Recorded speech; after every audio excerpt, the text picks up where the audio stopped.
नमस्कार मित्रांनो, आपल्या सर्वांचं एका नवीन व्हिडिओमध्ये स्वागत आहे। टायटल तर आपण पाहिलं की कुळाची जमीन म्हणजे काय आणि तिचं वर्ग 1 मध्ये रूपांतर कसं करायचं या संदर्भात आपण सविस्तर बोलणार आहोत आणि थोडक्यात जी काही माहिती आहे ती माहिती मिळवून घेण्याचा या ठिकाणी प्रयत्न करणार आहोत। तर लक्षात घ्या की जमिनीच्या मालकी हक्कासाठी अनेक जण जे ते ना वर्षानुवर्ष जे काही लढा देत असतात, त्यामध्ये जसं की विशेषतः अशा व्यक्तींना जे दुसऱ्याच्या जमिनीत शेती करत असतात आणि त्यांना कुळ असं म्हटलं जातं।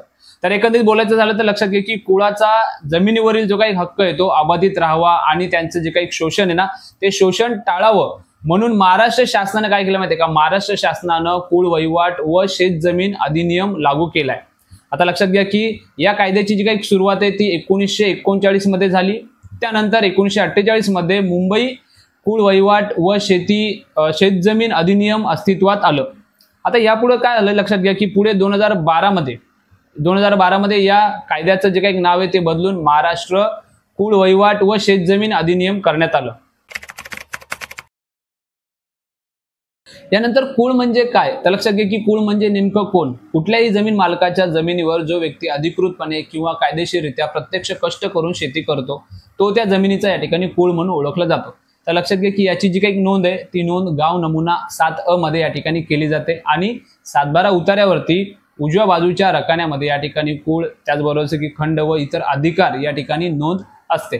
तर या जमिनींना जसं की भोग वडदार जे वर्ग 2 म्हणून या ठिकाणी वर्गीकृत केलं जातं आणि याचा अर्थ असा की लक्षात घ्या की याचा अर्थ असा की अशा जमिनीचं जे काही हस्तांतरण आहे एकंदरीतच विक्री ही सरकारी परवानगी शिवाय करता येत नाही।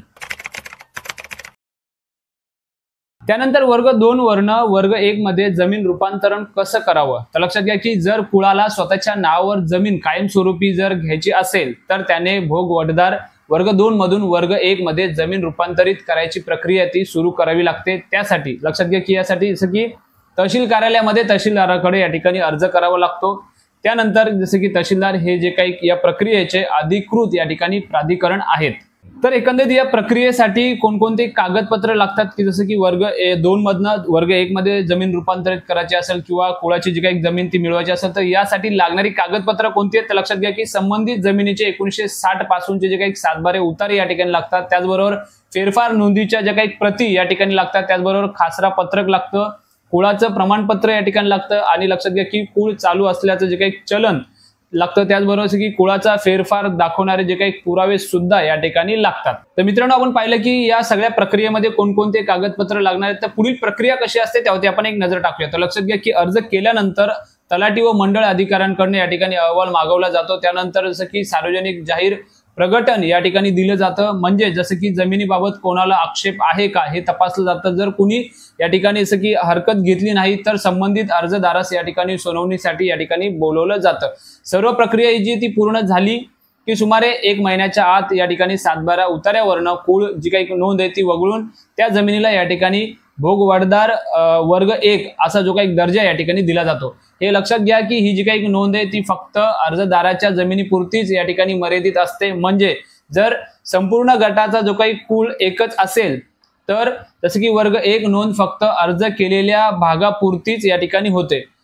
तर एकंदरीत बोलायचं झालं तर कुळ वहिवाट कायदा हा शेतकऱ्यांच्या हक्कांचं संरक्षण करणारा मजबूत आधार आहे। तर लक्षात घ्या की जर तुम्ही दुसऱ्याच्या शेत जमिनीवर अनेक वर्षांपासून शेती करत असाल तर या कायद्याचा फायदा घेऊन तुम्ही स्वतःच्या हक्काची जमीन या ठिकाणी मिळवू शकता। त्याचबरोबर जसं की फक्त योग्य प्रक्रिया, कागदपत्र आणि स्थानिक तहसील कार्यालयाचा सल्ला घेतल्यास तुमच्याही जमिनीवरचा जो काही हक्क आहे तो या ठिकाणी अधिकृतरित्या या ठिकाणी नोंदवला जाऊ शकतो। तर एकंदरीत मित्रांनो दिलेली माहिती तुम्हाला कशी वाटली ही कमेंट बॉक्समध्ये नक्की कळवा। त्याचबरोबर जर तुम्हाला माहिती आवडली असेल तर तुमच्या मित्रपरिवारांना त्याचबरोबर नातेवाईकांना नक्की शेअर करा। तर एकंदरीत चॅनल जर तुम्ही नवीन असाल तर चॅनलला सबस्क्राईब केल्याशिवाय जाऊ नका आणि पुन्हा भेटू अशा एका नवीन व्हिडिओ सोबत। नमस्ते, जय हिंद, जय महाराष्ट्र।